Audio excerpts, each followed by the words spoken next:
Something I've seen a lot popping into my social media feeds at the moment is a lot of content around transformational experiences that seem very intense. And there's lots of emotion and there's lots of like moving and screaming and shouting and having these big outbursts of emotion.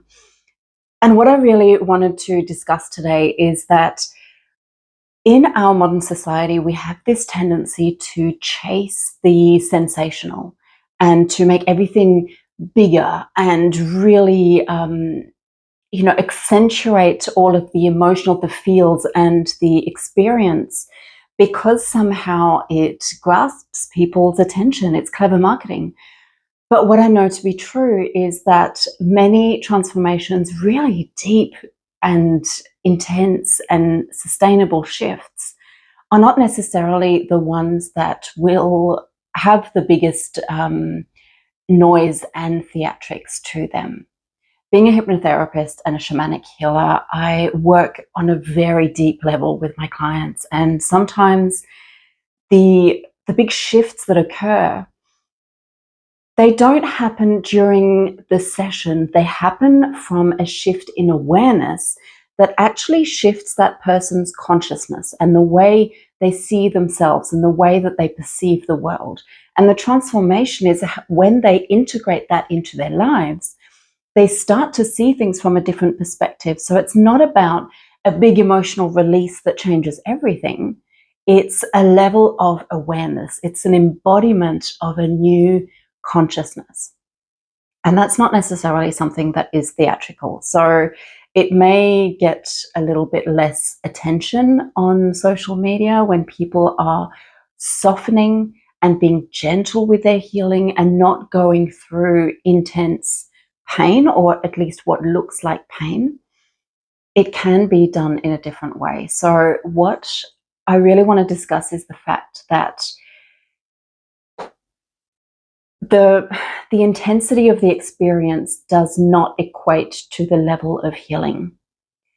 And what I see happening a lot, and I know that this is happening because often people will come to me after they've had an experience of either going to a retreat or to a particular event and having, so this happens a lot with breath work. It happens a lot with different festivals and events that are held over a period of time. People have this experience of being cracked open.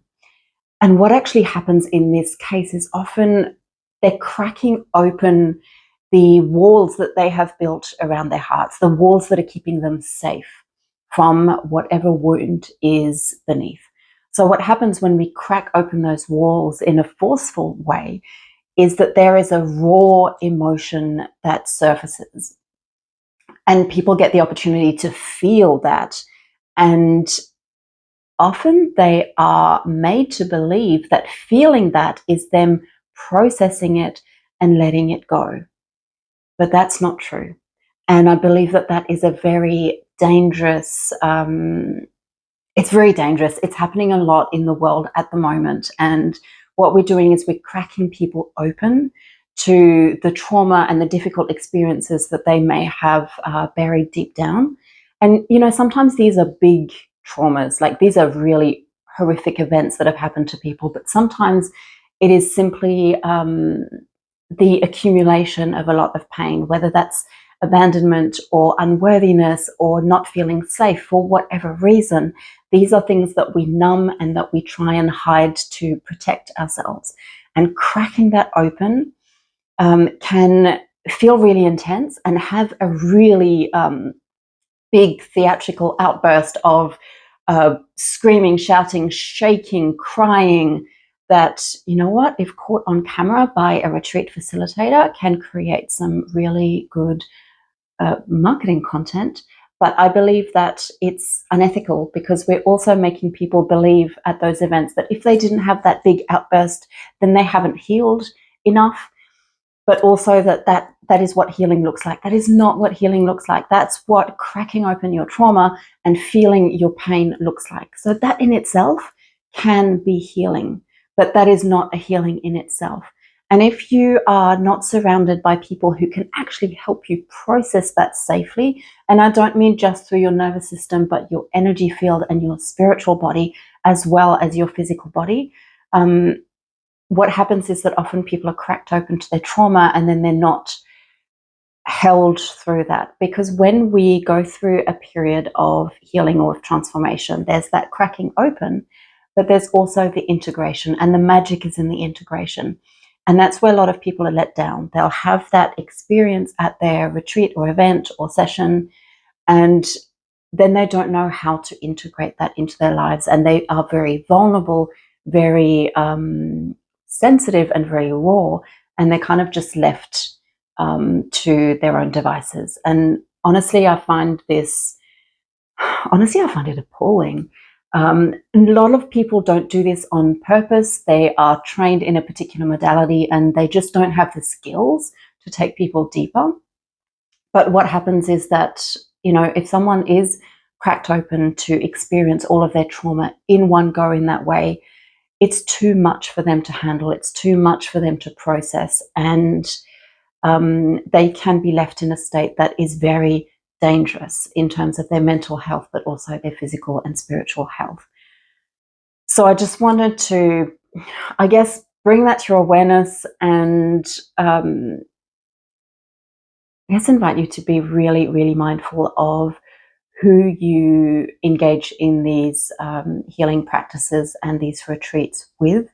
There are many people who do not have the experience or the energetic capacity to hold people through their healing, particularly when we're talking about trauma. And we don't know what's going to come up in a healing session or in an intense breathwork session.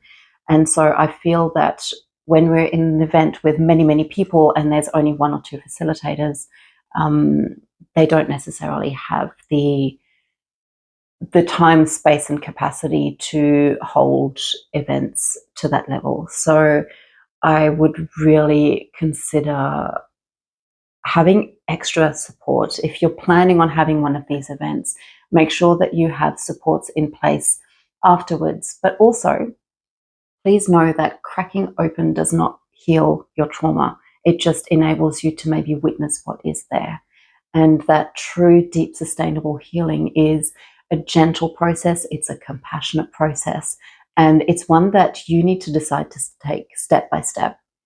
So I know that that's probably not what you want to hear. If you have finally decided that you're ready to approach your healing, you may want to dive head first and go all in and get the thing done because you feel like you're going to arrive somewhere on the other side. But that's not how it works. Healing is an ongoing process of falling back in love with yourself and showing up for yourself consistently. And that, I believe, is not something that we can just do in a weekend or in a week by running away to a destination holiday that is all about breathing your way to your transformation. That is a slow and gentle and compassionate journey that I hope you will have the courage to commit to in an ongoing way and not just as a one-off sensation holiday. If this resonates and you are seeking to have support through maybe a particular experience that you are navigating, or maybe just on your overall healing journey, maybe you don't know exactly what you're looking for, get in touch. I've got some links below where you can access some free resources and you can also see what services I offer. I may be the right person for you.